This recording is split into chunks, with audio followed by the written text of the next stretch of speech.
Quality और consistent performance के लिए सिर्फ सिल्वर पंप्स एंड मोटर्स, नाम याद रखना।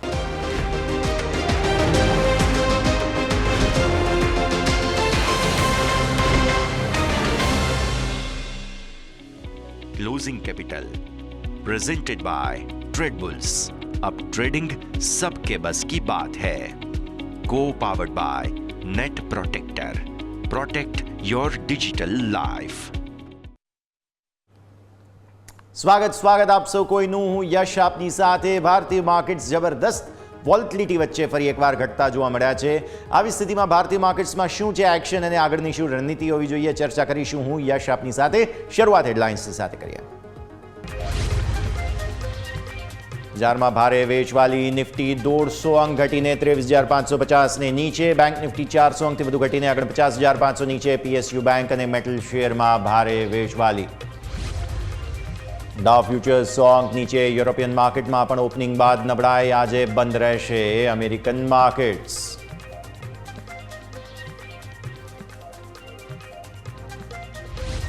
पीएसयू शेर में भारे वेचवाली। ओएनजीसी निफ्टी नो top loser. NTPC, Coal India, REC, PFC, Oil India 2 થી 7% तूट्या।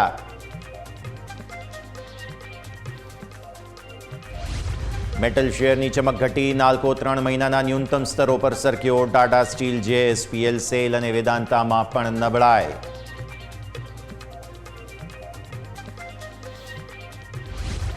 नबळा मार्केट में पण एफएमसीजी शेर वध्या। एचयूएल और नेस्ले निफ्टी टॉप गेनर्स में सामेल। आईटीसी, गोदरेज कंज्यूमर, मैरिको और कोलगेट 4 થી 6% भाग्या।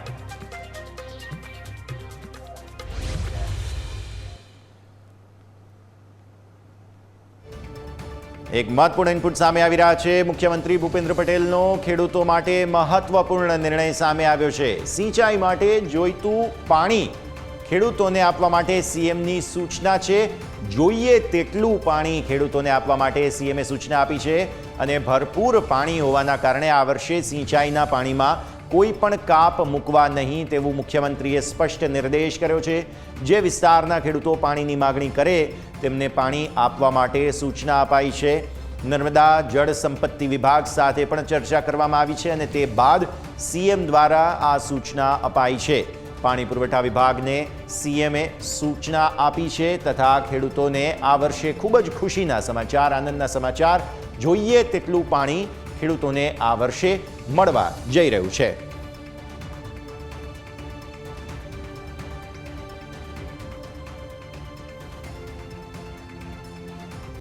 आओ आपने सीधा लई जईशुं अमरा इंटरेक्टिव वॉल पर अने समझीए भारतीय मार्केट्सनुं आजनुं एक्शन। दिवसनी शरूआत थई त्यारबाद फरी एकवार वेचवाली आवती जोवा मळी हती अने ए वेचवाली बाद थोड़ी खरीददारी आवी पण ए खरीददारी जे छे ते फरी एकवार सपोर्ट लई शकी नथी अने तेना कारणे एक बाद एक हेवी वेचवाली तमने जोवा मळी रही छे।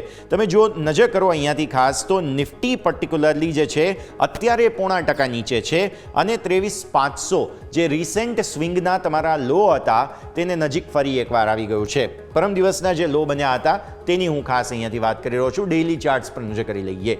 डेली चार्ट्सना हिसाबथी तमने जोवा मळशे अहींयाथी खास निफ्टी माटेनुं एक्शन अने सेटअप जे छे ते भरपूर रहतुं जोवा मळ्युं अने आजना लो तमारा बन्या छे 23,503। अत्यारे डेज लो ने नजीक ज कारोबार तमने जोवा मळी रह्यो छे। तमे जुओ छो ते प्रमाणे तमारा रिसेंट लोज जे बन्या हता ते 23,500 थी नीचेना हता। આજે પણ ફરી એકવાર 23,500 ને નજીકનો જ કારોબાર તમને જોવા મળી રહ્યો છે। મતલબ સાફ છે, 200 દિવસની મૂવિંગ એવરેજને નીચે જ્યારે તમે આજે બંધ આપી રહ્યા છો, માહોલ ખરાબ થઈ ચૂક્યો છે। 23,670 ને નીચેનો આજનો બંધ मतलब निफ्टी खराब परिस्थिति में आई चुक्यो छे। बैंक निफ्टी ऑलरेडी खराब परिस्थिति में हतो, हवे निफ्टी पण खराब परिस्थिति में आई गयो। नीचे जे आ तमे एक खास चार्ट जुओ छो ते आरएसआई रिलेटिविटी स्ट्रेंथ इंडेक्स हूँ लईने आव्यो छुं। आरएसआई प्रमाणे तमने आंकड़ो जोवा मळी रह्यो छे આજના દિવસે તે અહીંયા 39 આસપાસનો છે ડેલી ચાર્ટ્સ પર। એટલે થોડી રિકવરી આવે તેમ છતાં પણ તમને ઘટાડાના સંકેત બનતા જોવા મળે છે વારંવાર। એ હિસાબથી તમે જુઓ છો અહીંયા સ્ટ્રેન્થ સતત ઘટી રહી છે અને આરએસઆઈ હવે સતત તમારો ઘટતો જોવા મળી રહ્યો છે। તો આજના જે તમારા ડેઝ હાઈ બન્યા છે તે 689ના હતા અને ત્યાંથી પછી તમે પાછળ વળીને જોયું નહીં, 200 દિવસની મૂવિંગ એવરેજને પાછળ છોડીને જ આગળ નીકળી ગયા। 15 મિનિટના ચાર્ટમાં એક્સપાયરીના દિવસની મૂવ જુઓ તમે। દિવસની શરૂઆત થઈ પહેલી કેન્ડલ તમારી જે છે તે અહીંયાથી બની અને તે બાદ તમને બહુ મેજર વેચવાલી આવતી જોવા મળી.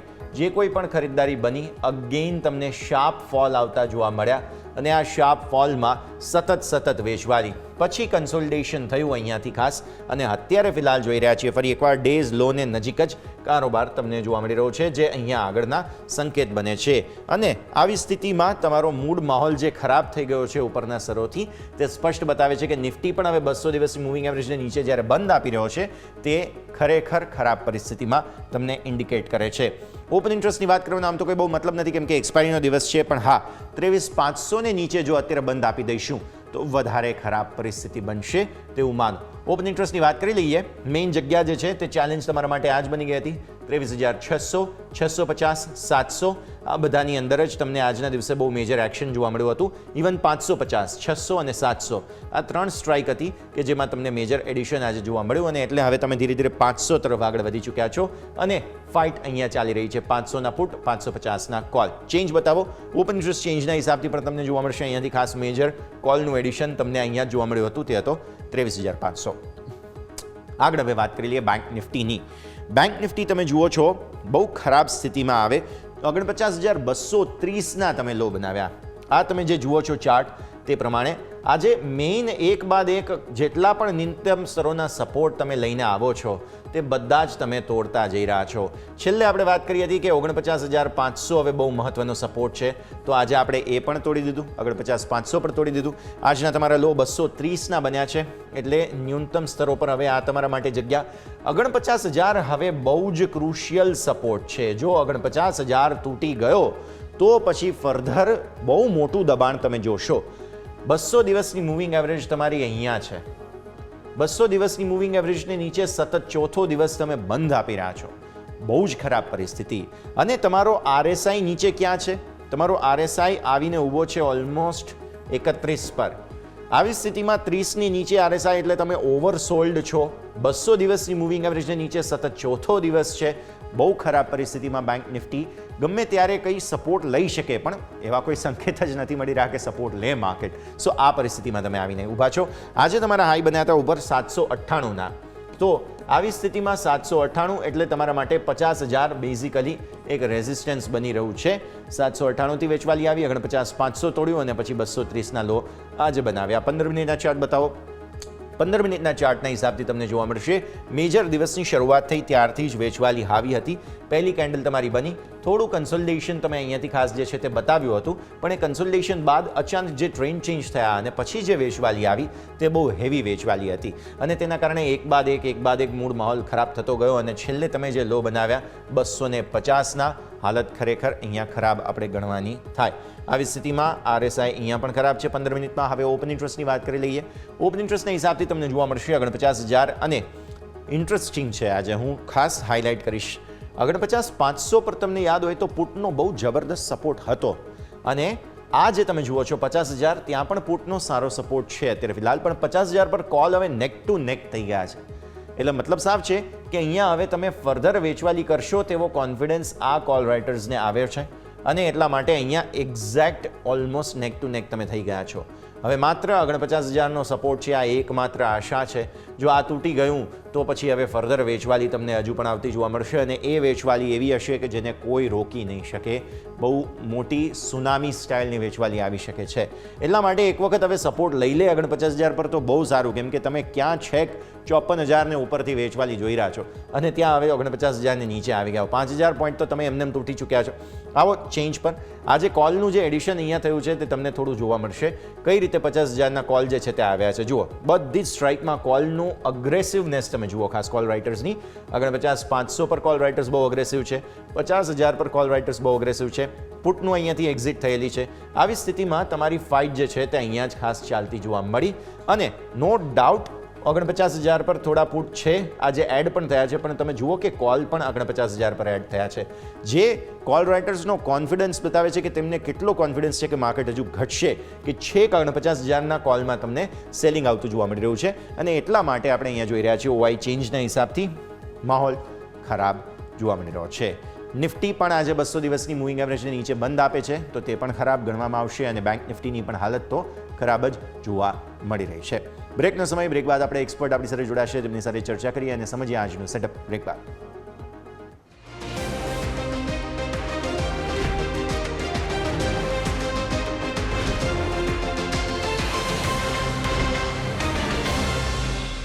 બ્રેક બાદ આપનું સ્વાગત છે. ભારતીય માર્કેટ્સની હાલત ખરાબ અત્યારે ફિલહાલ જોવા મળી રહી છે. મિડ કેપ અને સ્મોલ કેપ પર્ટિક્યુલરલી જુઓ, ડેઝ હાઈથી વધારે હાલત ખરાબ છે.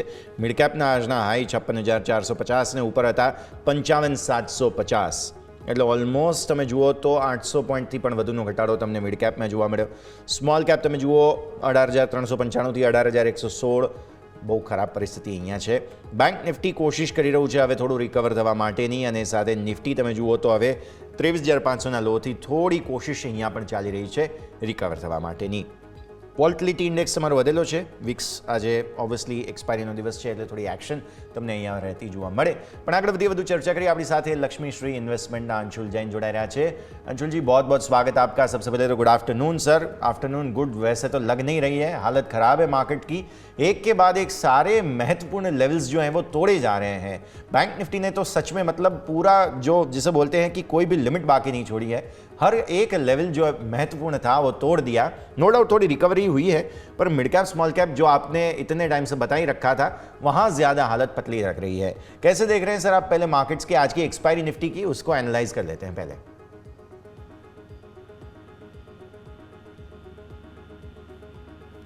जी अंशुल जी, आपको आवाज़ आ रही है मेरी? ઓકે, મને લાગે છે કદાચ તેમની સાથે સંપર્ક અપાયો છે. ફરી એકવાર પ્રયત્ન કરીએ. તો જે રીતે ભારતીય માર્કેટ્સની આપણે વાત કરી રહ્યા હતા, સેક્ટર્સ જરા જોઈએ કયા કયા સેક્ટર્સમાં હાલત ખરાબ છે. Real estate, I mean real એસ્ટેટમાં 3.5% વેચવાલી, 1000ને નીચે આ ઇન્ડેક્સનું સરકવું. ઓકે, મિડ કેપ સ્મોલ કેપમાં વેચવાલી છે, સ્વાભાવિક છે અહીંયા અસર. એનર્જી સ્પેસ 2% નીચે છે. ઓઇલ એન્ડ ગેસ 2% નીચે છે. પબ્લિક સેક્ટર એન્ટરપ્રાઇઝીસ તમે જુઓ, CPSE, PSE બધાની અંદર મેજર વેચવાલી તમને જોવા મળી રહી છે. ખરીદદારી માત્ર FMCGમાં છે. સ્વાભાવિક દર વખતે ડિફેન્સિવ તરીકે આ જ ધ્યાન પર આવે, અને આજે પણ તમને જોવા મળી રહ્યું છે કે માત્ર ખરીદદારી FMCG સ્ટોક્સની અંદર જોવા મળી રહી છે. તો આ છે ઓવરઓલ સેટઅપ તમારા માટે થઈને. તમે જો સ્ટોક સ્પેસિફિક જોશો તો ત્યાં પણ તમને જોવા મળશે ઘણું બધું एक्शन છે. પણ આપણે अंशुल सर સાથે बात कर लिए. अंशुल जी, मार्केट की हालत बहुत ही ख़राब है. एक के बाद सारे महत्वपूर्ण लेवल्स जो है वो तोड़े जा रहे हैं. और आज तो मतलब आफ्टरनून गुड बिल्कुल नहीं लग रही है, लेकिन फिर भी ग्रीटिंग्स के तौर पर गुड आफ्टरनून सर. कैसे देख रहे हैं सर आज की एक्सपायरी को, और बैंक निफ्टी की भी साथ ही साथ बात कर लें हम. तो बैंक निफ्टी हल्की सी डाउनसाइड एक्सपेक्टेड थी और हल्की सी डाउनसाइड के साथ खत्म हो रही है, लेकिन मेजर सपोर्ट होल्ड है. तो हम मान के चल रहे हैं कि यहाँ से मार्केट में मेजर सपोर्ट अपने प्रोटेक्ट करके रखते हैं. तो जब तक हम प्रीवियस ये जो स्विंग लो बना था 23,460 का, जब तक इसको प्रोटेक्ट कर रहे हैं 23,460 को, तब तक हम मान के चल रहे हैं कि एक आध सेशन और वीकनेस रह सकती है. बट इवेंचुअली इस लेवल को टेस्ट करके हम बाउंस बैक करेंगे. तो 23,850, 23,900 तक की बाउंस बैक आनी चाहिए. लेकिन अगर 23,460 के नीचे सस्टेन किए तो फिर डाउन साइड गिर आ जाएगी 13,000 तक, जिसकी उम्मीद लगभग ना के बराबर है. बट 23,460 के अराउंड रिजेक्शन बनेगा तो फ्रेश बाई करके चलना चाहिए. ठीक है sir. Mid cap small cap आपने वैसे बता ही रखा था, हालत आज ज़्यादा ख़राब यहाँ पर भी दिख रही है. क्या अभी भी और फ्री फॉल हमें एक्सपेक्ट करना चाहिए यहाँ पर? देखिए, जिसको कहते हैं ना एकदम से फ्लश करना या मतलब अभी तो क्या हलाल कर रहे हैं, अभी झटका नहीं आया है. एक झटका जब आएगा जो प्रोबेबली अभी बजट के आसपास आएगा या बजट के बाद आएगा, उसके बाद से जाके मिड कैप स्मॉल कैप में थोड़ा सा आपका बॉटम बनना स्टार्ट होगा. फिर भी बहुत तेज रिकवरी आ जाएगी ऐसा नहीं लगता है. बिल्कुल. तो ये हो गए आज के इंडेक्स के हमारे लेवल्स. अब समझ लेते हैं अंशुल जी आपके स्टॉक स्पेसिफिक रिकमेंडेशंस, क्योंकि इंडेक्स की हालत खराब है. कोई स्टॉक्स जो फिल्टर होके स्ट्रेटजी के तौर पे निकल के आ रहे हो अंशुल जी? सॉरी सर, आपकी आवाज थोड़ी सी कट गई थी, एक बार रिपीट करेंगे. आपके स्ट्रेटजी, आपके रिकमेंडेशंस आज के स्टॉक स्पेसिफिक कहाँ नजर आएगी आपकी? देखिए सर, अभी फिलहाल के लिए तो देखिए हम मिड कैप स्मॉल कैप के प्लेयर हैं और बहुत ज्यादा हमको कोई शेयर मिल नहीं रहा है. तो एक शेयर है जहाँ पे आज सुबह ब्रेकआउट आया था, लेकिन इवेंचुअली वो भी फेल होता हुआ दिख रहा है फैक्ट पे. बट एक फाइनली एक शेयर है वंडर इलेक्ट्रिक्स, जो लास्ट टाइम भी मैंने आपके शो पे रिकमेंड किया था, जहाँ से 12-13% चला था, तो फिर से उसी में फ्रेश ब्रेकआउट दिख रहा है। वंडर इलेक्ट्रिक्स WEL के नाम से आता है, 161 रुपए में इसको बाई कर सकते हैं। छोटा सा स्टॉप लॉस लीजिए 150 रुपए का और ऊपर में टारगेट लीजिए 180 रुपए का। बट क्वांटिटी अगर आप नॉर्मली 100 की क्वांटिटी ट्रेड करते हैं तो 5 या 10 की क्वांटिटी ट्रेड कीजिएगा, क्योंकि ये मार्केट वो नहीं है जहाँ पे आउटराइट जाके आप मिड कैप स्मॉल कैप्स में बड़ी पोजीशन बनाएं। तो 5-10% अपनी कैपिटल एलोकेट कर सकते हैं, बट उससे ज्यादा नहीं करना चाहिए। બિલકુલ, તો આપણને સલાહ મળી રહી છે વંડર ઇલેક્ટ્રિકલ ધીરે ધીરે સમય સાથે ખરીદવાની સલાહ 161ની આસપાસ સર તરફથી રહી જાય રેકમેન્ડેશન બની રહ્યા છે, તેના પર આપણા સૌ કોઈની નજર જરૂરથી હોવી જોઈએ। अंशुल जी, जैसे ये माहौल बना हुआ है उसमें एक चीज़ क्लियर कट हमें समझने मिल रही है और वो ये है कि लार्ज कैप्स की भी पिटाई उतनी ही हो रही है जितनी स्मॉल कैप्स की, लेकिन बीच बीच में खरीदारी जो है वो आ जाती है। जैसे कल हमने देखा कि रिलायंस में बढ़िया बाइंग हुई, आज आप फिर देखें तो फिर से एक बार यहाँ पर थोड़ा सा मूड जो है वो चेंज हो गया था। अब मैं रिलायंस की बात ना करके मैं समझना चाहूँगा ये जो लार्ज कैप हमारे स्टॉक्स हैं, जो म्यूचुअल फंड की भी सबसे ज़्यादा होल्डिंग उसी में होती है, उसमें इतनी बड़ी सेलिंग हमने रिसेंटली इतनी देखी नहीं है और रिकॉर्ड हाई के बाद जो ये फ्री फॉल आ रहा है उसमें ब्रेक लगा नहीं है। क्या आपको लगता है कि ये जो म्यूचुअल फंड्स हमारे कॉन्स्टेंटली खरीदते जा रहे हैं, DIIs ने पिछले पूरे साल में देखिए आप 5 लाख करोड़ की बाइंग की है उन्होंने नेट, और इस साल भी उन्होंने ब्रेक नहीं लगाए, उनके पास तो पैसा भरपूर है ही सही, तो यहाँ पर इतना कंसर्न होना चाहिए हमारा? जैसे HDFC बैंक देख लीजिए आप, जैसे आप देख लीजिए दूसरे बड़े स्टॉक्स हो गए, भारतीय एयरटेल है, जिनमें म्यूचुअल फंड की होल्डिंग ज़्यादा रहती हैं, क्या वहाँ पे जो होल्डर्स हैं जिनके पोर्टफोलियो में है उनको कोई कंसर्न रखना चाहिए? देखिए, अगर आपके लार्ज कैप है तो आपको बहुत ज्यादा कोई परेशानी की बात होनी नहीं चाहिए। मार्केट यहाँ से प्रोबेबली थोड़ा सा पेन साइडवेज आपको दिखा सकता है, लेकिन चूंकि वॉलेटिलिटी हाई है तो भले इंडेक्स साइडवेज रहे, लेकिन इंडेक्स के जो कंपोनेंट्स है वहां पे वॉलेटिलिटी रहेगी। HDFC बैंक तेजी से चला, उतनी तेजी से नीचे आया, वापस से मेजर सपोर्ट जोन 1672 के आसपास है, तो ये सब लेवल्स प्रोटेक्ट होने चाहिए। तो मैं लार्ज कैप में बहुत ज्यादा मेरे को दिक्कत नहीं समझ में आ रही है, अनलेस आप बैंकिंग, मेटल और IT में है। जब तक आप बैंकिंग, मेटल और IT में है आपको बहुत ज्यादा फर्क नहीं पड़ेगा। मार्केट की गिरावट के साथ स्टॉक्स थोड़े से नीचे आ सकते हैं, बट रिकवरी में यही स्टॉक सबसे तेज रिकवर भी कर लेंगे। बट अगर आप FMCG में या कुछ हद तक फार्मा में या फिर कैपिटल गुड्स में, PSU इनमें है, तो फिर तो आपका पेन थोड़ा सा और बढ़ता हुआ दिखेगा, और ये प्रोबेबली जनवरी 3rd वीक बजट के आसपास से पेन और बढ़ता हुआ दिखेगा। तो फिलहाल के लिए पूरे मार्केट से चुन चुन के अगर कुछ निकालना है तो IT, मेटल और बैंकिंग, लार्ज कैप, यही काउंटर दिख रहे हैं जहाँ तेजी है। कुछ सेलेक्ट इधर उधर फर्टिलाइजर काउंटर में तेजी है, लेकिन सुबह सब में ब्रेकआउट आया था, शाम तक सारे ब्रेकआउट फेल भी हो गए, जैसे फैक्ट हो गया, RCF हो गया। हमने सुबह ब्रेकआउट रिकमेंड किया था, आज ही इंट्राडे में सेशन में सारे उसके स्टॉप लॉसेस ट्रिगर हो गए। तो बहुत लिमिटेड मतलब मार्केट में बहुत लिमिटेड जगह है जहां आप रह सकते हैं। वो माहौल नहीं है कि आपने कुछ भी ले लिया और मार्केट ने आपको थोड़ा सा एक मौका दे दिया निकलने का। यहाँ पे पनिशमेंट बहुत हार्ड मिलेगी अगर आप थोड़ा सा भी 19-20 शेयर खरीद रहे हैं। बिल्कुल 21-22 कैटेगरी वाले शेयर्स में भी ब्रेकआउट फेल हो रहे हैं, तो थोड़ा सा ध्यान से ट्रेड करना चाहिए। ये 3 सेक्टर हैं जहाँ पे थोड़ा सा आप ट्रेड कर सकते हैं। ક્લિયરલી સો વ્યૂ તમને અહીંયા આ પ્રમાણે લાર્જ કેપ્સમાં ડરવાની જરૂર નથી, પણ હા, જે મુદ્દાઓ તમને કહેવામાં આવ્યા છે તેનું ધ્યાન જરૂરથી રાખવાનું રહેશે। आओ आगे बढ़िए। स्टॉक स्पेसिफिक सर हमारे ध्यान पर आज रहा है बजाज ऑटो। पूरी कोशिश की थी एक टाइम पे निफ्टी को बचाने की, और निफ्टी ऑटो शुरुआत में ग्रीन जोन में था भी सही। आज ओपनिंग के समय बजाज ऑटो के ऊपर CLSA के द्वारा आउट परफॉर्म की रेटिंग दी गई है, अपग्रेड किया गया है, और CLSA 10% ऊपर के टारगेट्स दे रहे हैं। हाल ही की जो बड़ी डिप आई है, कटौती आई है रेट्स में, उसके बाद टू व्हीलर बिजनेस का ग्रोथ यहाँ पर बढ़िया रहेगा, ऐसा उनका एंटिसिपेशन है। तो बजाज ऑटो के चार्ट्स देख लेते हैं सर। आज पूरी कोशिश की है स्टॉक ने ऊपर आने की। देखिए, आपको याद होगा तो इसमें बहुत समय से रिकमेंड करते आ रहा हूँ कि आपको माल बेच के चलना चाहिए। यहाँ पे बहुत अच्छी कोई चीज नहीं दिख रही है, और बजाज ऑटो, हीरो मोटो काफी तेजी से पिटे हैं। TVS मोटर थोड़ा सा अपने आप को प्रोटेक्ट कर ले गया, आइशर मोटर में ब्रेकआउट है। तो यहाँ पे भी सिमिलर चीज है कि 2 ही 3 काउंटर हैं जहाँ पे थोड़ी सी चीजें ठीक लग रही हैं। टू व्हीलर स्पेस में लेना है तो TVS मोटर, या फिर बड़े में जाना है तो आइशर मोटर और M&M। लेकिन ऐसा भी नहीं है कि आउटराइट आप बाइंग कर लें और आपको मिल जाए, क्योंकि पूरा सेक्टर इस समय थोड़ा सा नीचे की तरफ फिसल रहा है।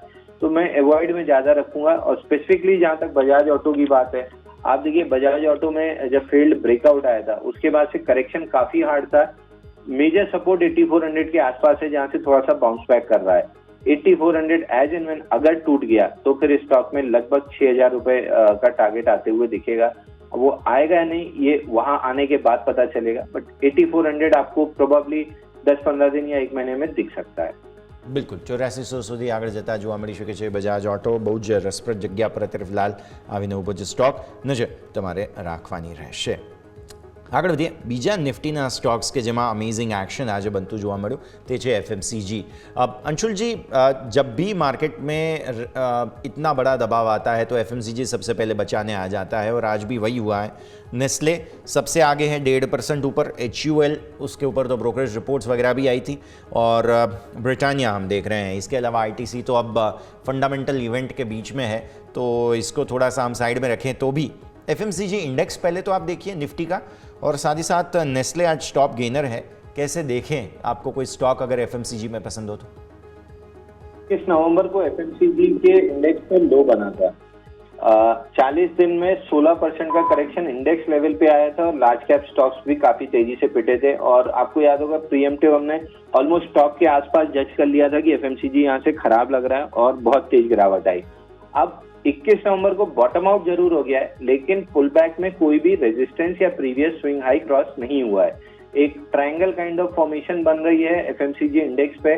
ट्रायंगल जनरली कंटिन्यूएशन पैटर्न होता है, तो मैं मान के चल रहा हूँ कि ऊपर से जो 15% की गिरावट आई है 16% की, उसके बाद ट्रायंगल बना है तो ट्रायंगल नीचे में ही ब्रेकडाउन देगा और एक 10% की फॉल इंडेक्स पे और आ सकती है। अगर इंडेक्स 10% गिरता है तो आप मान के चलिए कि लार्ज कैप स्टॉक्स में भी सेलेक्ट में 15-16% का करेक्शन रहेगा, किसी में 5-6% का रह जाएगा, बट ब्रॉडली लगभग सब करेक्ट होते हुए दिखेंगे। तो एक आउटलायर कहीं ढूंढ के लाना ये मेरी कैपेसिटी के बाहर है। तो मैं ब्रॉडली अगर मेरे को 90% चीजें नीचे लग रही हैं तो मैं उस इंडेक्स को एटलीस्ट लॉन्ग साइड में अवॉइड कर दूंगा। 10% की डाउन साइड यहाँ से आने की प्रोबेबिलिटी काफी हाई दिख रही है। ઓકે, તો ઉપર આવવાના ચાન્સીસ હજુ પણ અહીંયાથી ખાસ જોવા મળી રહ્યા છે, નજર આપણે અહીંયાથી ખાસ રાખવાની રહેશે। આગળ વધીએ બીજા સ્ટોક્સ પર્ટિક્યુલરલી કે જેમાં एक्शन હતું તેમાંથી એક કલ્યાણ જ્વેલર્સ છે।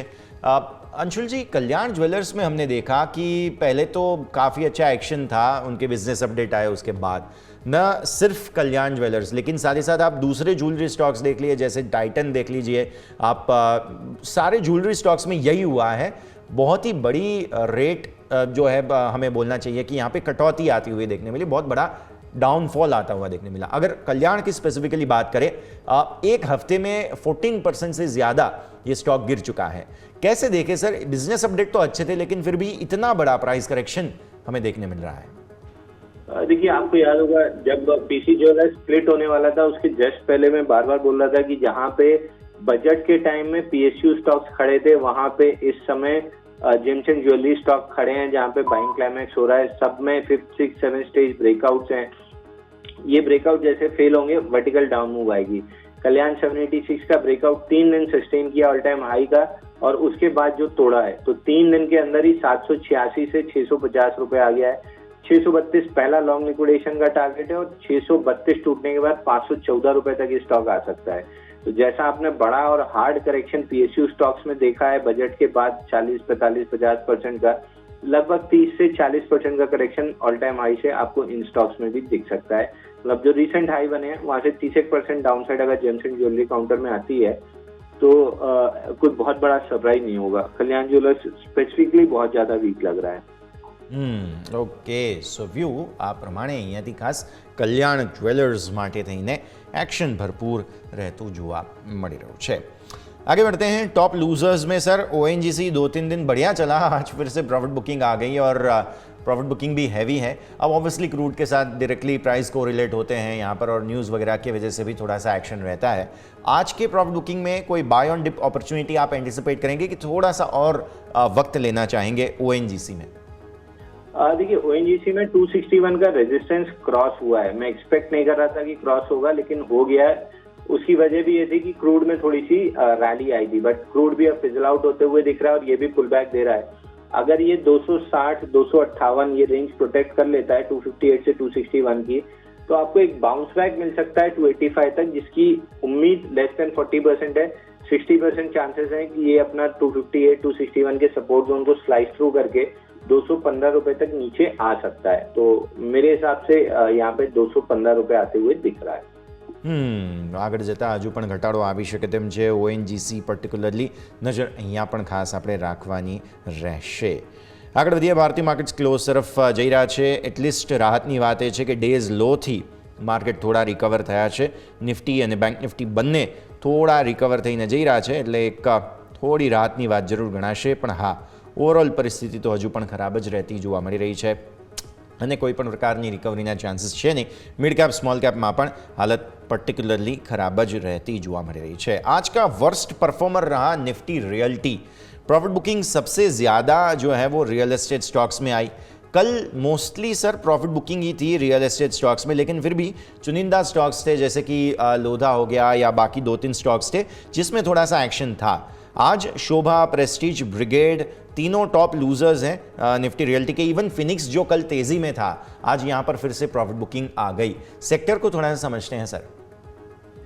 देखिए, फिनिक्स रियलिटी अगर इंडेक्स को आप देखेंगे तो इंडेक्स एक रेंज में है। नीचे 930 रुपए 931 आता है और ऊपर में 1140 मतलब 1120 से 1150 के बीच में टॉप्स बनाता है।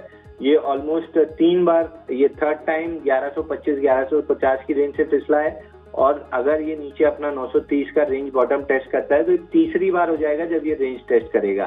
तो 3 बार टॉप्स तो बन चुके हैं, 3 बार अगर बॉटम बनते हैं तो फिर ये रेंज कंटिन्यू रहेगी अगले 6-8 महीना 1 साल के लिए। लेकिन अगर 930 स्लाइस थ्रू हो जाता है तब फिर इस सेक्टर में करेक्शन गहरा जाएगा। मेरी एक्सपेक्टेशन नहीं है कि रेंज टूटेगी। मैं एक्सपेक्ट कर रहा हूँ कि 930 आएगा, रेंज बॉटम प्रोटेक्ट होगा, वहां से कुछ बेस बना के या स्ट्रक्चर कोई रिवर्सल कैंडल बना के या कोई स्ट्रक्चर बना के ऊपर वापस 1150 की तरफ चलेगा। तो जिनके पास नहीं है उनको 930 के अराउंड सिनेक्स रियलिटी आने का वेट करना चाहिए, उस जोन से बाइंग स्टार्ट कर सकते हैं। ओके, सो लेवल्स खास તમારે ધ્યાન પર રાખવાના રહેશે, તે છે આ। आज एक सेक्टर काफ़ी बजिंग था, वो था केमिकल्स। मैं आगे बात करूंगा, लेकिन पहले मार्केट रैपअप कर लेता हूँ सर। જોઈ લો, માર્કેટ એક વખત તમને હાલત ખરાબ તો અત્યારે ફિલહાલ છે જ। માત્ર બજાજ ઓટો જેણે થોડું જે છે તે ખાસ બચાવવાની પૂરી કોશિશ કરી, બાકી ઓવરઓલ પરિસ્થિતિ ખરાબ। 23,555નો પ્રોવિઝનલ ક્લોઝ અત્યારે જોવા મળી રહ્યો છે। નિફ્ટીનો 135 પોઈન્ટ એટલે કે 0.5% આસપાસનો ઘટાડો છે, સેટલ થઈ જવા દઈએ। બેંક નિફ્ટી તમે જુઓ 49,500 49નું લેવલ અહીંયા છે। સારી વાત એ છે કે 49,500ને ઉપરનો બંધ છે, કેમ કે 49,000 અને 49,500 આ બે બહુ મહત્વના સપોર્ટ છે, એટલે એક બહુ સારી વાત નથી, પણ હા એટલીસ્ટ આટલા મોટા ઘટાડા પછી એક થોડો રાહતની શ્વાસ લેવા મળ્યો આપણને, એ એટલા માટે હું એને સારી વાત આપી રહ્યો છું। ત્રીજો મુદ્દો, આજના લો બન્યા છે 49,230 અને નિફ્ટીના આજના લો બન્યા છે 23,503। સરે, અંશુલ સરે જેમ કહ્યું તેમ 23,460 આ એક જે જગ્યા છે તે બહુ જ ક્રુશિયલ જગ્યા છે। સરે પણ જેમ કહ્યું તેમ 23,460 મેન્ટેન થવું જરૂરી છે। નિફ્ટી એકદમ તેને લગોલગ બંધ આપી રહ્યો છે, ત્યાંથી બહુ સુધર્યો નથી, એટલે કન્સર્ન છે। 200 ડેમાને નીચેનો બંધ છે નિફ્ટીનો। બેંક નિફ્ટી સતત ચોથો દિવસ 200 ડેમાને નીચેનો બંધ છે, હાલત ખરાબ। સેક્ટર્સની મેં તમને ઓલરેડી વાત કરી લીધી હતી। Real estate, energy, oil and gas, PSE, CPSE બધામાં 1.5થી લઈને 0.5% વેચવાલી આજે જોવા મળી। માત્ર એફએમસીજીએ બચાવવાની कोशिश કરી હતી। अंशुल जी, 200 दिन की जो मूविंग एवरेज है डेली चार्ट्स पर, उसके नीचे निफ्टी ने आज क्लोज दे दिया। बैंक निफ्टी 4 दिन से उसके नीचे क्लोज दे रहा है। आपने जो ओपनिंग कमेंट्स में बताया और आज की जो क्लोज हमें मिली है उसमें ज़्यादा कुछ डिफरेंस नहीं है, तो वही कमेंट्स को मैं कहना चाहूँगा फिर से एक बार कल के लिए, क्योंकि अब कल हमारे कोई एक्सपायरी नहीं है, लेकिन आज टीसीएस के नंबर्स आ जाएंगे, उसका रिएक्शन कल देना है। तो कल आईटी स्टॉक्स शायद हो सकता है कुछ ना कुछ मेक और ब्रेक करें। ऐसे सिचुएशन में कैसे देखना चाहिए हमें कल के ट्रेडिंग सेशन को और आज के क्लोज को सर? देखिए, क्लोजिंग तो फिलहाल ठीक ही आई है, बहुत ज्यादा कोई दिक्कत समझ में आई नहीं कि ऐसा कोई आपको कोई दिक्कत रहेगी क्लोजिंग में। तो मेरे हिसाब से ठीक ठाक क्लोजिंग है। कल के सेशन में आपको एक डिप मिलेगी इनिशियली, क्योंकि वीकनेस के साथ लास्ट 45 मिनट में जरूर थोड़ी सी बाइंग दिखी है, लेकिन ऑलमोस्ट हम वीकनेस के साथ क्लोज किए हैं। तो कल अगर कहीं भी 23,460 के पास गैप डाउन मिलता है या खुलने के बाद फिसल के नीचे आता है, तो इस जोन में आप बाइंग करने की कोशिश कीजिए। आपको बाउंस बैक में एक बार 23,860 23,900 तक के लेवल मिल सकते हैं, उसके बाद देखेंगे कि ये एक्स्ट्रापोलेट होता है, अप ट्रेंड कंटिन्यू होता है या वहां से रिवर्सल होता है। फिलहाल एग्जॉस्टिव ट्रेंड है क्योंकि 1 2 3 4 आज ऑलमोस्ट फिफ्थ डाउन डे था बैंक निफ्टी में। अगर परसों के सेशन को इनसाइड डे को आप कंसिडर ना करें तो ऑलमोस्ट फिफ्थ डाउन डे है, और निफ्टी पे भी ऑलमोस्ट सिमिलर चीज है कि 5 में से 3 बड़े डाउन डे हैं। तो कल के सेशन में अगर हम गैप डाउन खुलते हैं तो एग्जॉशन रहेगा, और एग्जॉशन में शॉर्ट कवरिंग ट्रिगर होती है और थोड़ा डेड कैट बाउंस जिसको हम कहते हैं वो बनेगा। तो मैं कल सुबह अगर मार्केट डिप के साथ खुलता है तो मैं बाई ऑन डिप्स वाला एक ट्रेड अपनाऊंगा एटलीस्ट बाउंस बैक के लिए। બાય ઓન ડિપ્સ કાલે કરવાની હવે શરૂઆતી સલાહ જે છે તે અહીંયાથી ખાસ બનશે તેવું હાલની સ્થિતિને જોતા લાગી રહ્યું છે, જેમ સરે પણ સમજાવ્યું તે પ્રમાણે। अब मैं आता हूँ आज के हीरो सेक्टर पर, और वो था फर्टिलाइज़र्स, और उसमें भी केमिकल्स पर्टिकुलरली, और उसमें भी एक डेडिकेटेड जोन था एसआरएफ और यहाँ पर नवीन फ्लोरिन, क्योंकि ये रेफ्रिजरेंट जो गैस है उसको बनाते हैं, और रेफ्रिजरेंट गैस की डिमांड अचानक से इतनी बढ़ गई कि एसआरएफ की जो एबिटा रेवेन्यू है वो ऑलमोस्ट 260 करोड़ हो सकती है, ऐसे एंटिसिपेशंस आ गए मार्केट में। बहुत ज़बरदस्त तेज़ी जो है वो आज हमें देखने मिली एसआरएफ में, और साथ ही साथ हमने देखा नवीन फ्लोरिन की, क्योंकि उसमें भी एबिटा रेवेन्यू बढ़ सकती है। तो ये एक न्यूज़ के ऊपर इन दोनों ही स्टॉक्स में बहुत ही बड़ा एक्शन था। एसआरएफ ने सर 52 वीक हाई भी बनाए हैं, काफ़ी बढ़िया एक्शन रहा है। कैसे देख रहे हैं सर आप इन दोनों ही स्टॉक्स को? देखिए, मेरे को दोनों स्टॉक्स में एसआरएफ बहुत बेहतरीन लग रहा है। दूसरे स्टॉक में इतनी कोई मोमेंटम एज सच नहीं है, मतलब चार्ट पैटर्न नहीं कि फ्रेश बाइंग डिस्कस भी किया जा सके, बट एसआरएफ बहुत क्लीन कट एकदम क्लियर पैटर्न है। अगर आप एसआरएफ का वीकली चार्ट लगाएंगे और 2022 से देखना चालू करेंगे तो 3 साल हो गए स्टॉक को, ऑलमोस्ट 157 वीक्स निकल चुके हैं। 2650 2660 ऊपर की रेंज थी और 2090 नीचे की रेंज थी मल्टीपल टाइम्स। जैसे अभी हमने स्टार्टिंग में डिस्कस किया था एक स्टॉक जहाँ पे सिनेक्स रियलिटी का चार्ट डिस्कस किया था कि 3 बार रेंज का अपर एंड टेस्ट किया है, तीसरी बार लोअर एंड टेस्ट करने आ रहा है। इसने ऑलमोस्ट 1 2 3 4 5 6 आज 7वीं बार ये अपने रेंज के अपर एंड को टेस्ट करने आया है, और 1 2 3 4 5 6 7 बार लोअर एंड टेस्ट किया है। 3 साल हो गए इस रेंज को, और आज फाइनली इस रेंज से ब्रेकआउट देके क्लोज किया है, लेकिन वर्टिकल रनअवे मूव के साथ ब्रेकआउट आया है। तो प्रोबेबली 2-4 हफ्ते ये कंसोलिडेट करके 2650 के आसपास अपने आप को रोक लेता है, तो फिर मान के चलिए कि इस स्टॉक में सीधा सीधा यहाँ से डबल होते हुए दिखेगा। फ्री फ्लोट बहुत बड़ा नहीं है, 33,000 करोड़ का फ्री फ्लोट है, 80,000 करोड़ का मार्केट कैप है। ढंग से जिस हिसाब से एबिटा इनका एकदम से इंक्रीज होते हुए दिख रहा है, जो जो प्राइसेस बढ़ी हैं गैस की उसकी वजह से, तो ये मान के चलिए कि स्टॉक आपको अगले 1-8 साल में डबल होता हुआ दिखेगा, सब्जेक्ट टू 2-3 हफ्ते ये 2650 के ऊपर कंसोलिडेट कर ले, क्योंकि अगर यहाँ से फेलियर बना तो फिर बॉक्स लो 2090 ही खुलेगा। इसलिए मैं थोड़ा सा 2-3 हफ्ते वेट करूंगा कि ये अपने स्ट्रेंथ को प्रूव कर ले कि 2650 का ब्रेकआउट आ गया और ये स्ट्रेंथ प्रूव कर रहा है, तब डबल के टारगेट उतना होते हुए दिखेंगे। ઓકે, તો વ્યૂ એટલા માટે આ પ્રમાણે અહીંયાથી ખાસ એસઆરએફ પર્ટિક્યુલરલી ખૂબ જ રસપ્રદ સ્ટોક છે, નજર તમારે જરૂરથી રાખવાની રહેશે। ઓકે, આગળ વધીએ બીજા સ્ટોક્સ પર્ટિક્યુલરલી કે જેમાં સારો એવો બઝ બનતો જોવા મળેલો હતો તેના પર હવે નજર કરીએ। અહીંયાથી ખાસ એક કાઉન્ટર હતું, તે હતો વિજયા डायग्नोस्टिक्स। अंशुल जी, जानते हैं हम कि एचएमपीवी की बातें चल रही हैं, और ऐसी स्थिति में ये डायग्नोस्टिक स्टॉक्स में आज एक्शन देखने मिला।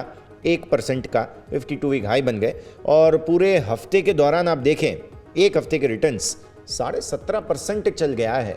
ये न्यूज़ आने के बाद स्टॉक बहुत ही ज़्यादा तेज़ी देखने मिली। विजया डायग्नोस्टिक्स ऊपर की तरफ अब कोई रेजिस्टेंस है तो वो क्या रहेगा सर? देखिए, विजया डायग्नोस्टिक पकड़िए या कोई भी कृष्णा डायग्नोस्टिक पकड़िए, दोनों स्टॉक्स मेरे को बहुत अच्छे लग रहे हैं। विजया के तो रिजल्ट भी ऑफ लेट अच्छे आए थे, स्टॉक बड़े वॉल्यूम्स के साथ चल रहा है, ग्राउंडिंग बॉटम पैटर्न बना हुआ है, लगभग 30-35 दिन का 1250 के ऊपर सस्टेन करता है तो 1500 तक जा सकता है। और जो जैसा आपने कहा वायरस का, इसके अलावा भी अब देखिए चलन बढ़ चुका है, लोग टेस्ट वगैरह कराते रहते हैं, तो इनकी अर्निंग्स और सेल्स में ये सारी चीजें क्लियरली दिख रही हैं। तो मैं इन स्टॉक्स पर बुलिश हूँ। अगेंस्ट द मार्केट करेक्शन ये गिरे भी नहीं है। आप देखिए बैंक निफ्टी अपने ऑल टाइम हाई से ऑलरेडी 10-12% नीचे है, लेकिन ये स्टॉक्स नए ऑल टाइम हाई बना रहे हैं, तो इन स्टॉक्स में आपको रहना चाहिए। 1500 पेसिमिस्टिक टारगेट रहेगा, हो सकता है खिंच के 1800 से 2000 भी चला जाए। तो विजया डायग्नोस्टिक और कृष्णा डायग्नोस्टिक दोनों बहुत अच्छे लग रहे हैं। ઓકે, સો આ બંને જ સ્ટોક્સ છે, વિજયા ડાયગ્નોસ્ટિક્સ, કૃષ્ણા ડાયગ્નોસ્ટિક્સ, આ બંનેને તમારે ધ્યાન પર રાખવાના રહેશે. ડાયગ્નોસ્ટિક્સ કંપનીઓમાં આજે એક્શન હતું અને આ અઠવાડિયામાં પણ સારો બઝ બનેલો છે, બંને પર તમારે નજર રાખવાની રહેશે. માર્કેટ એક્સપર્ટ જગદીશ ઠક્કર પણ આપણી સાથે હવે જોડાઈ રહ્યા છે. જગદીશ સર, આપનું પણ સ્વાગત. અને સૌથી પહેલાં તો ગુડ આફ્ટરનૂન. માર્કેટનો મૂડ ગુડ નથી સર, અને અહીંયા એક પછી એક ઘટાડા આવતા જઈ રહ્યા છે. બજેટ પહેલાં પ્રી બજેટ રેલી નથી આવી રહી, મતલબ માર્કેટને કદાચ બજેટ પાસેથી અપેક્ષા ઓછી છે. માર્કેટ કદાચ એવું વિચારી રહ્યું છે કે એવું કંઈ હવે ગવર્મેન્ટ નહીં આપે કે જેનાથી કોઈ જેને કહેવાય કે ઇકોનોમીને કે કંપનીના પરિણામોને એ બધાને કોઈ અસર પડે. એટલે કદાચ માર્કેટ અંડરકટ કરી રહ્યું છે એક્સપેક્ટેશન્સને. કઈ રીતે જોઈશું સર? પ્રી બજેટ આજે 9-10 તારીખે થવા આવી છે અને હજુ સુધી જાન્યુઆરીમાં આપણને એક કન્સ્ટ્રક્ટિવ કોઈ તેજી જોવા નથી મળી. સર, ગુડ આફ્ટરનૂન યશ. બિલકુલ સાચી વાત છે. અપેક્ષાઓ આકાંક્ષાઓ ઘણી છે બજેટ તરફથી, પણ નાણામંત્રીના પણ હાથ બંધાયેલા હોય છે. એમને આખા દેશનું વિચારવાનું હોય છે. આપણે માત્ર કેપિટલ માર્કેટ કે સ્ટોક માર્કેટનું વિચારીએ છીએ. આમ તમે જુઓ તો ઘણા બધા ફેરફારો આવવાની શક્યતા છે. એટલે કે ખાસ કરીને જે સામાન્ય વર્ગ છે, મધ્યમ વર્ગ છે, એ લોકોના હાથમાં થોડા ઘણા પૈસા ખર્ચ ના વધે તો ઓટોમેટિકલી ઇકોનોમીને બૂસ્ટ મળે એવી એક ઇકોનોમિક્સની મોટાભાગના લોકોની ધારણા હોય છે. એટલે ઇન્કમ ટેક્સના સ્લેબમાં કોઈ ફેરફાર કરે તો કદાચ એ વસ્તુ શક્ય દેખાય છે અત્યારે, અથવા તો સ્લેબનો જે અત્યારથી રેટમાં થોડો ઘટાડો કરે અથવા તો એની જે અપર લિમિટ છે એને થોડો વધારો કરે એવું એક શક્યતા દેખાય છે. જ્યાં સુધી કેપિટલ માર્કેટનો સવાલ છે ત્યાં સુધી હું નથી માનતો કે કોઈ એમની પાસે એવા વિકલ્પ હોય કે જેને કારણે અચાનક જ શેર બજારમાં આ ગોગુકથી તેજી તમને જોવા મળે. હા, એક વસ્તુ ચોક્કસ છે કે એને રિલેટેડ જેટલા બી બીજા કદાચ ઇકોનોમીના પાસાઓ છે એની અંદર કોઈને કોઈ રાહત મળે જેનાથી અમુક કંપનીઓને સીધો કે આડકતરો ફાયદો થવાનો હોય તો એ ક્ષેત્ર એ પૂરતું કદાચ તમને એ વધઘટ ચોક્કસ જોવા મળે. પણ હું નથી માનતો કે બહુ આશાવાદી રહીને આપણે કામ કરવું જોઈએ. બીજી વસ્તુ યશ એવી છે કે હંમેશા બજેટ પહેલાનો મહિનો હંમેશા સુસ્ત રહેતો હોય છે. એટલે 1 ફેબ્રુઆરીએ બજેટ છે, શનિવારે છે, અને આ વખતે શનિવારે પણ સ્ટોક માર્કેટ ચાલુ રહેવાનું છે એવું ઓલરેડી નોટિફિકેશન આવી ગયા છે. એટલે ત્યાં સુધી થોડી વધઘટ જયા કરશે.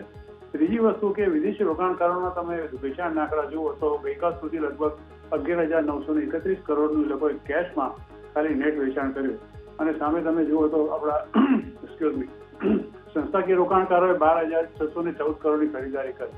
તો પ્રશ્ન એ થાય છે કે જો સામે જેટલો એ લોકો વેચે છે એટલું આપણે ખરીદીએ છીએ તો બજારમાં ઘટાડો કેમ આવે છે? એ લોકો બેઝિકલી ઇન્ડેક્સ ફ્યુચર્સ અને સ્ટોક ફ્યુચર્સમાં બહુ મોટે પાયે વેચવાલી કરતા હોય છે. અને ગઈકાલના તમે આંકડા જુઓ એ લોકોના તો લગભગ 2,31,000 જેટલા કોન્ટ્રાક્ટ એ લોકો શોર્ટમાં છે. અને તમે ટોટલ 100% જો શોર્ટ અને લોંગનું ગણો તો 80% વિદેશી રોકાણકારો શોર્ટમાં છે અને ખાલી 20% જે લોકો લોંગ છે. એટલે દરેક એક્સપાયરીને દિવસે મંગળવારે BSE સેન્સેક્સની એક્સપાયરી હોય કે આજે નિફ્ટી 50ની એક્સપાયરી હોય તો બંને દિવસે એ લોકો એ પોતે જે શોર્ટમાં છે એટલે એ લોકોને કવરઅપ કરવા માટે ગમે કે ન ગમે કાં તો પોઝિશન હેજ કરવી પડે અથવા તો કમ્પલસરી વેચીને પોતાના જે વેચાણના જે લેવલ છે એને નીચે રાખવાની કોશિશ કરતા હોય છે. એટલે આજનો જે ઘટાડો છે હવે મંગળવારની પણ જોજો લગભગ આ જ પરિસ્થિતિ હતી.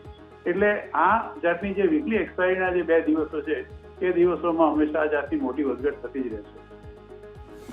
સર, આજે સવારે હું રવિ દિયોરા સર સાથે વાત કરી રહ્યો હતો જગદીશ સર. એક કરન્સીના રેટની પણ ચર્ચા અમે કરી. એક પોટેન્શિયલ રીઝન છે કેમ કે રૂપિયો સતત નવા લોઝ બનાવી રહ્યો છે. શું તમે એવું માનો છો કે રૂપિયો આપણા જીડીપીના અનુમાનો ઘટવા આ બધી જ વસ્તુઓ પણ એક ક્યુમ્યુલેટિવ રીઝન માર્કેટના મૂડ ખરાબ થવાનું એક કારણ આ પણ હોઈ શકે? બિલકુલ કારણ તો હોઈ શકે. રૂપિયો ઘટવાનું જીડીપીનું તો કારણ યસ હું નથી માનતો કે હોઈ શકે. મેઇન કારણ તો જે ઘટવાનું મને એવું લાગે છે કારણ જે છે કે જે રીતે વિદેશી રોકાણકારો કન્ટિન્યુઅસલી વેચે છે અને અહીંથી એ લોકો પોતાના પૈસા વિદેશમાં લઈ જવા માટે જે ડિમાન્ડ છે એટલે there is a big huge gap between the demand and supply. Demand એટલી બધી છે અને સપ્લાય કમ્પેરેટિવલી ઓછો છે એટલે રિઝર્વ બેંક ઓફ ઇન્ડિયાએ કમ્પલસરી થોડું વખતે ઇન્ટરવ્યુ કરવું પડે છે કે રૂપિયો વધારે નબળો ન પડે, પણ એની એક મર્યાદા હોય છે. તમે જુઓ કે આજથી લગભગ 3 કે 4 મહિના પહેલા જે ફોરેન એક્સચેન્જ રિઝર્વના આપણા આંકડા આવ્યા હતા એમાં it was record at $730 billion. આજે તમે જુઓ એટલે કે ગઈકાલના તમે આંકડા જોશો તો it is reduce to almost $643 or $650 billion, અર્થાત કે લગભગ $80 billion જેટલો આઉટફ્લો આ વિદેશી રોકાણકારોને કારણે થઈ ગયો છે. બીજું કે ઇમ્પોર્ટ એક્સપોર્ટના તમે આંકડા જુઓ તો તમને દેખાશે કે ઇમ્પોર્ટ હંમેશા વધારે છે અને એક્સપોર્ટ કમ્પેરેટિવલી ઓછું છે. એટલે એ બેની વચ્ચેનો જે ટ્રેડ ડેફિસિટ જેને આપણે કહીએ છીએ એ ગેપ પણ છેલ્લા 2 કે 3 મહિનાથી વધતો ગયો છે. એટલે આ બધાની વચ્ચે મને એવું લાગે છે કે રૂપિયો નબળો પડે એનો માત્ર એક જ છે, ઇકોનોમિકનો સિદ્ધાંત છે કે કોઈ પણ જે પ્રાઇસ મિકેનિઝમ છે એ ડિમાન્ડ સપ્લાય પર કરતું હંમેશા વર્ક કરતું હોય છે. જો ડિમાન્ડ વધારે હોય ને સપ્લાય ઓછો હોય તો ભાવ વધે, અને ડિમાન્ડ ઓછી હોય ને સપ્લાય વધારે હોય તો ભાવ ઘટે. એટલે આ ઇકોનોમિક્સ પર અત્યારે રૂપિયો કામ કરી રહ્યો છે. હું માનતો નથી કે કદાચ અને આપણને કોઈ મોટી રિસ્પાઇટ કે રિલીફ ઇમિડિયેટ મળે. અને આ વસ્તુઓને તો જીડીપીની આપણે બહુ સારી વાત કરી કે જીડીપીનો જે ફોરકાસ્ટ હતો, જે રિઝર્વ બેંક ઓફ ઇન્ડિયા દર વખતે પોતાની મિટિંગમાં કહેતા હોય છે, એને હવે એ લોકોએ પણ નીચે લાવીને 6.4 કર્યો છે.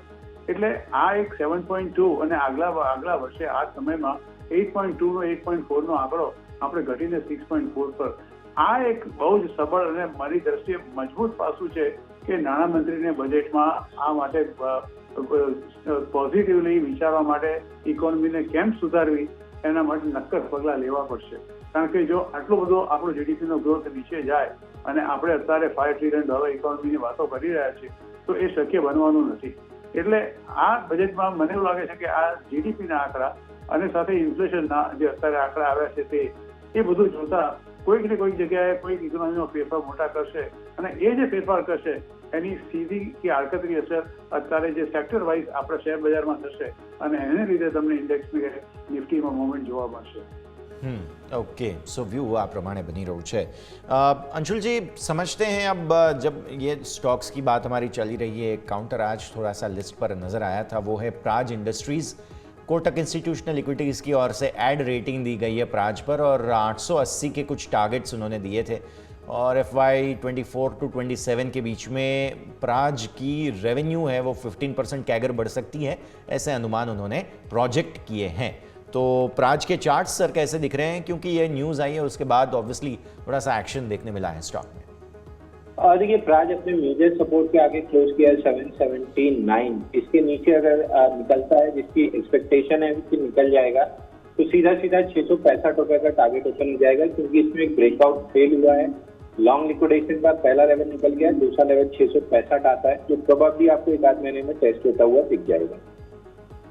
ઓકે, તો વ્યૂ આ પ્રમાણે અહીંયાથી ખાસ પ્રાજ માટે બનતો જોવા મળી રહ્યું છે. નજર રાખીએ. જગદીશ સર, તમારા સ્ટોક સ્પેસિફિક અત્યારે ફિલહાલ રેકમેન્ડેશન્સ પણ જાણી લઈએ, કેમ કે ઘણા સ્ટોક્સ એવા છે કે જે સસ્તા ભાવે સારા જગ્યાએ અત્યારે મળી રહ્યા હોય. કોઈ જગ્યા એન્ટ્રી પોઈન્ટ માટે તમને દેખાઈ રહી છે અત્યારે સર? તો યસ, આ જે સેક્ટર વાઇઝ રોજ રોટેશન અલગ થતા રહેતા હોય છે. તમે જોશો કે ગઈકાલના જે લગભગ માઇનસમાં હતા એ શેરો આજે પ્લસમાં છે, અને જે ગઈકાલે પ્લસમાં હતા એ આજે માઇનસમાં છે. એટલે સેક્ટર વાઇઝ રોટેશન હંમેશા થતું રહે છે.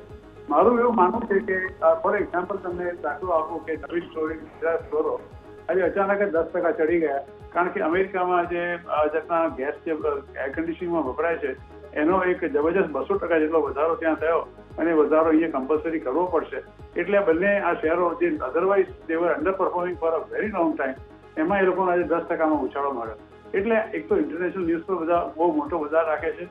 બીજું કે અમેરિકાની અંદર જે અત્યારે ફેડરલ રિઝર્વની મિનિટ્સ આવી એમાં પણ અત્યારે એક વસ્તુનો સંકેત ચોક્કસ આવ્યો છે કે હવે કોઈ વધારે વ્યાજના દરો ઘટે એવી અત્યારે શક્યતા એ લોકોને દેખાતી નથી. અને એટલે હવે જે પહેલા હતું કે 4 વખત ફરી 2025માં ઘટાડશે, પછી 2 પર આવે, મને એવું લાગે છે કે 2 પણ નહીં ઘટાડે, માત્ર કદાચ સોગંદ ખાવા પૂરતો એકાદ વખત ઘટાડે. આ બધાને ધ્યાનમાં રાખીને અને વિદેશી રોકાણકારોની અત્યારે જે નીતિ છે એ જોતા મને એવું લાગે છે કે તમારે FMCG સેક્ટરમાં થોડું વધારે ધ્યાન રાખવાની જરૂર છે. એટલે હાલ પૂરતો મારું પોતાનું જે છે એ FMCG સેક્ટર પર વધારે છે, કારણ કે જો હાથમાં કન્ઝમ્પશનમાં હાથમાં લોકોના હાથમાં વધારે ઇન્કમ આવશે તો સૌથી પહેલો પ્રેફરન્સ એ લોકો જીવન જરૂરિયાત વસ્તુની ખરીદવા માટે જ કરવાના છે. એટલે બજેટની સીધી પહેલી અસર મને લાગે છે કે FMCG સેક્ટર પર થશે. એમાં તમે you can pick and select. Tata consumer છે ફોર એક્ઝામ્પલ, ડાબર છે, આ બને છે, હિન્દુસ્તાન યુનિલિવર છે, કોલગેટ છે, ઘણી બધી કંપનીઓ છે કે નેસ્લે છે, ઘણી બધી કંપનીઓ પર તમે નજર રાખી શકો. ઓકે, તો વ્યૂ આ બધા સ્ટોક્સ પર પોઝિટિવ જોવા મળી રહ્યું છે, નજર રાખવાની રહેશે. જગદીશ સર, આજે મેં અંશુલ સર સાથે હમણાં ચર્ચા કરી, તે હતો SRF અને નવીન ફ્લોરિન જે રેફ્રિજરન્ટ ગેસના પ્રાઇસીસ વધવાના સમાચારો છે તેને લઈને એક્શન આવ્યું. હવે આ જે ગેસ પ્રાઇસીસ વધ્યા છે, આ સિઝનલ હોય છે, અચાનક જ વધી જવા, એને કઈ રીતે સમજવું? બિકોઝ સીધા એબિટા રેવન્યુ વધી જશે તેવા પ્રકારના પ્રોજેક્શન્સ માર્કેટમાં આપણને જોવા મળ્યા. SRFના પર્ટિક્યુલરલી નવીન ફ્લોરિનના પણ અમુક પર્સન્ટેજ વધી રહ્યા છે. તો આવી સ્થિતિમાં આ જે રેફ્રિજરન્ટ ગેસ છે તે કેટલી મોટી પ્રોડક્ટ છે SRF માટે કદાચ, કેમ કે સૌથી વધારે SRFમાં જ એક્શન જોવા મળ્યું? જગદીશ સર, આ છે ને એક કેલ્ક્યુલેશન એ લોકોએ રફલી મૂક્યું છે કે જો $1 પર કિલો રાઈસ થાય, R32 જે રેફ્રિજરન્ટ પ્રાઇસીસ કહેવાય છે, this is what they call the refrigerant, એની એક લોકોએ ફોર્મ્યુલા ઘડી છે કે $1 જો પ્રતિ કિલો વધે R32 ની જે રેફ્રિજરન્ટ પ્રાઇસ, તો એ લોકોને SRF ની એબિટામાં લગભગ 260 કરોડનો અને નવીન ફ્લોરિનને લગભગ 77 કરોડનો ફાયદો સીધી રીતે થઈ શકે છે. આ એક કેલ્ક્યુલેશન એ લોકોએ એટલા માટે કે these are all speciality chemical players છે, SRF અને નવીન ફ્લોરિન. એટલે જ આજે તમે જોયું કે 10 થી 12% જેટલો કોન્ટન્જમ આ બંને પર્ટિક્યુલર શેરમાં આવ્યો. આ યુએસની અંદર અત્યારે જે ગેસીસના ભાવ વધ્યા છે રેફ્રિજરન્ટ ગેસના, એની સીધી કારકર્દી અસર અહીંયા થશે અને એ લોકો ભાવ વધારશે એ રીતે એ લોકોને લાગ્યું છે. અને આ ઓફકોર્સ બંને શેરો સારા છે, એમ બધું શેરો ખરાબ, પણ જે રીતે છેલ્લા કેટલા વખતથી ટ્રેડ કરતા હતા, એટલે આ એક અનુમાન છે અત્યારે. અને અનુમાનનું મારું અનફોર્ચ્યુનેટલી માર્કેટ એને બહુ જલ્દી રિએક્ટ કરી નાખે છે કોઈ વસ્તુનું. કોઈ કંપનીને સારો મોટો ઓર્ડર મળ્યો હોય તો એવું માને છે કે એક્ઝિક્યુટ થઈ ગયો, એ વેચાઈ ગયો, એના પૈસા આવી ગયા અને કંપનીનો નફો થઈ ગયો. એવું નથી હોતું. એક કંપનીને મોટો ઓર્ડર મળે અને એક્ઝિક્યુટ કરતા વર્ષ 2 વર્ષ લાગતું હોય છે. એટલે એના એબિટા માર્જિન કે એ લોકોના પ્રોફિટ માર્જિનમાં આવતા સમય લાગે છે. પણ બજાર એને ઇમિડિયેટ રિએક્શન પોઝિટિવ કે નેગેટિવ આપી દેતું હોય છે. ઓર્ડર કેન્સલ થયો હોય તો નેગેટિવ આપે, as if company is going to close. For example હું એક દાખલો આપું તમને, લાર્સન એન્ડ ટોબ્રો. એમ માની લો લાર્સન એન્ડ ટોબ્રો પાસે 5.5 લાખ કરોડની ઓર્ડર બુક છે. એમાં એક કોઈ ઓર્ડર એવો છે કે 4 કે 5,000 કરોડનો કે કોઈ સંજોગ વસાત કેન્સલ થયો કે કદાચ એ લોકોએ વોટ ઇઝ ધ રીઝન 5,000 કરોડના ઓર્ડરની કિંમત 5.5 લાખ કરોડની ઓર્ડર બુકમાં કશું નથી, તો the market will immediately react on L&T. એટલે આ એક સેન્ટિમેન્ટલ જે મુવમેન્ટ અત્યારે બજારમાં ચાલી છે ને, મારી દ્રષ્ટિએ I don't know people have to be more matured enough to understand કે ભાઈ આ જે સમાચાર આવે છે, સમાચારની અસર તાત્કાલિક નથી થતી. It tax a while, tax a time, અને પછી એના પર અસર થાય, પછી તમે એનો સ્ટડી કરો 3-6 મહિનાનો, પણ કેટલાને તમે સમજાવો.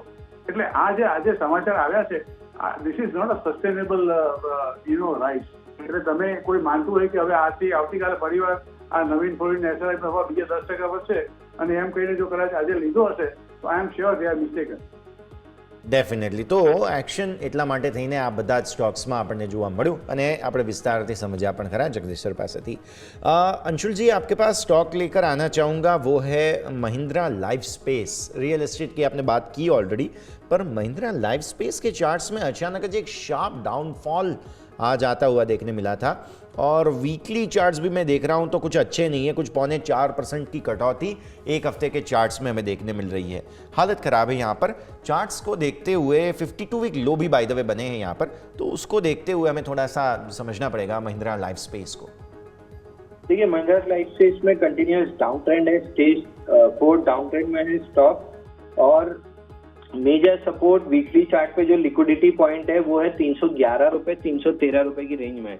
तो हाई लाइकली है कि ये स्टॉक आपको 311-313 अगले 4 से 5 महीने में दिखा दे, क्योंकि एक मेजर सपोर्ट था वीकली पे 472 का. 6 हफ्ते उसको प्रोटेक्ट करने की कोशिश किया, लेकिन फाइनली करंट वीक में गिव अप कर दिया है. तो अब अगला लॉजिकल सपोर्ट जो है 313 रुपए पे निकल के आता है. 313નો સપોર્ટ થાય નેક્સ્ટ. 445 પછી બહુ નીચે અહીંયા પરિસ્થિતિ હજુ પણ ખરાબ મહિન્દ્રા લાઈફ સ્પેસમાં. આવો જ એક સ્ટોક 52 વીક લો સતત બનાવી રહ્યો છે, તે છે બંધન બેંક. આપણે બેંક્સની તમે રૂપિયાની ને બધી વાત કરી જગદીશ સર, બંધન બેંકની વાત કરીએ સાથે સાથે, બિકોઝ અહીંયા પણ 52 વીક લો બની રહ્યા છે. 150ની નીચે પહોંચી ગયો સ્ટોક. નથી એમના કોઈ બિઝનેસ મોડલમાં પ્રોબ્લેમ, નથી બેલેન્સ શીટમાં પ્રોબ્લેમ. સ્ટોક સતત તમે એક વર્ષમાં જુઓ તો 36% ઘટી ગયો છે, 227થી 150ને નીચે. સર, બંધન બેંકનું તમે કમ્પોઝિશન લોનનું જોશો ને, આજે તમે કોઈ પણ વ્યક્તિ પાસેથી તમે ડિપોઝિટ લો છો તો તમારે એક્સ એમાઉન્ટ ઓફ ઇન્ટરેસ્ટ આપવું પડે છે. આ મોટાભાગની આ બેંકો એક તો સૌથી વધારે જે શેડ્યુલ બેંક કે મોટી બેંકો જે વ્યાજ આપે છે એના કરતાં એ લોકો હંમેશા વધારે વ્યાજ ઓફર કરતા હોય છે. ફોર એક્ઝામ્પલ HDFC બેંક તમને કદાચ 1 કે 2 કે 3 વર્ષ માટે 7.2 ઓફર કરે, આ લોકો તમને 8.4 ઓફર કરતા હોય છે, 8.2 ઓફર કરતા હોય છે. કારણ કે એ લોકોને ડિપોઝિટ મોબિલાઇઝેશનમાં આ મોટી બેંકોની સામે સામનો કરવો બહુ મુશ્કેલીની વાત છે. એટલે એક તો burden of interest is very high. બીજું કે એ લોકોનો જે પોર્ટફોલિયો લોન પોર્ટફોલિયો છે એમાં એ લોકોનો રિટેલ પોર્ટફોલિયો બહુ વધારે છે અને એની અંદર પણ એક તમે આમ સમજો તો જે આપણે એને કહીએ kind of a cache credit type of facilities કે જે લોકો કોઈ પણ જાતની સામે હેવિંગ અ કાઉન્ટર એસેટ કોઈ પણ જાતનું સામે ગેરંટી વગર કોઈ પણ જાતની એ લોકો જે ક્લીન લોન આપે છે કન્ઝ્યુમરને, સ્પેશિયલી નાની નાની વસ્તુ જે ખરીદતા હોય છે એ લોકો માટે એ લોકો જે લોન આપે છે એનો પોર્ટફોલિયો બંધન બેંકની અંદર ઓલમોસ્ટ અબાઉટ 25-30% જેટલો છે. અર્થાત કે જે તમે રેફ્રિજરેટર લીધું, તમે ફોર એક્ઝામ્પલ કે માઇક્રોવેવ લીધું, ટેલિવિઝન લીધું અને એ તમને જે લોન આપે એની સામે બીજી કોઈ સિક્યોરિટી નથી હોતી. એટલે આ જાતની જે ક્લીન પ્રોસેસ છે લોન આપવાનો એમાં ડિફોલ્ટ સૌથી વધારે આવે છે. બીજું વચમાં 3 કે 4 મહિના પહેલા એક સમાચાર બંધન બેંકના આવ્યા હતા કે વેસ્ટ બેંગોલની અંદર આ જે બેંક ઓપરેટ કરે છે એમાં અમુક જે એ લોકોનો લોનનો પોર્ટફોલિયો છે એટલે compulsory they have to wind it up અને they have to just treat as a bad debt in the books of account. એ વાતને લગભગ 3 થી 4 મહિના થઈ ગયા. The bank has not been performing well since last about 6 to 8 months. એટલે મારું માનવું છે કે તો પ્રોફિટેબિલિટી બી ઘટતી જ ગઈ છે.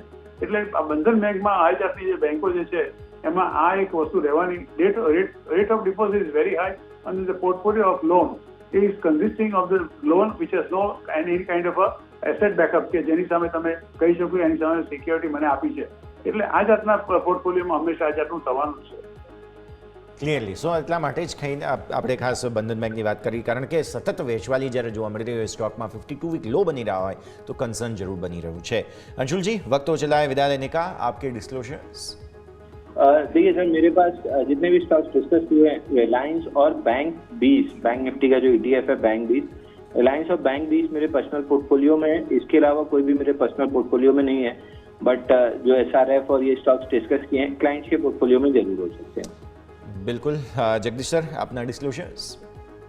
ઘણા બધા સેવાની વાત તો આપ સ્પેસિફિક નથી કરી, પણ FMCG સેક્ટરમાં શક્ય છે મારા પોતાના પોર્ટફોલિયોમાં ટાટા કન્ઝ્યુમર મારા પોર્ટફોલિયોમાં છે.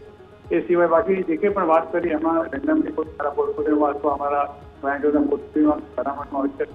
પણ હંમેશા સ્ટોક માર્કેટમાં રોકાણ કરું તો નાણાકીય સલાહ અચૂક લેજો અને એ સલાહને જ અનુસર. And thank you very much just for inviting me. बिल्कुल, खूब खूब आभार जगदीश सर. अंशुल जी, बहुत बहुत शुक्रिया आपका भी हमारे साथ जुड़ने के लिए और ये सारी डिस्कशन में पार्टिसिपेट करने के लिए. खूब खूब आभार बने. તો ભારતીય માર્કેટ્સનું ક્લોઝ અગેન ખરાબ ક્લોઝ છે, પણ હા ન્યૂનતમ સ્તરોથી થોડા રિકવર જરૂર થયા છો તમે. આવતીકાલે જોઈએ કયા પ્રકારની પરિસ્થિતિ. મિડ કેપ સ્મોલ કેપની હાલત તો હજુ પણ ખરાબ. સેક્ટર સ્પેસિફિક તમે જુઓ, મિડ કેપ સ્મોલ કેપ સાથે જોડાયેલા સરકારી સ્ટોક્સ છે એ બધા જ સ્ટોક્સ છે, રિયલ એસ્ટેટના સ્ટોક્સ છે એ બધામાં વેચવાલી હતી. માત્ર અને માત્ર FMCG આજે ચાલ્યું છે, ડિફેન્સિવ સ્ટોક્સમાં મજબૂતી જોવા મળી. હવે આવતીકાલે આ બધા પરિણામો જે આવ્યા છે તેનું ક્યુમ્યુલેટિવ ઇમ્પેક્ટ કેટલું આવે છે તે બધા પર આપણે નજર રાખવાની રહેશે. આ સરે જ આ શોમાં હાલ બસ આટલું જ. મને યશને આપજો રજા. આગળના અપડેટ્સ માટે આપ જોતા રહો ન્યૂઝ કેપિટલ ગુજરાત.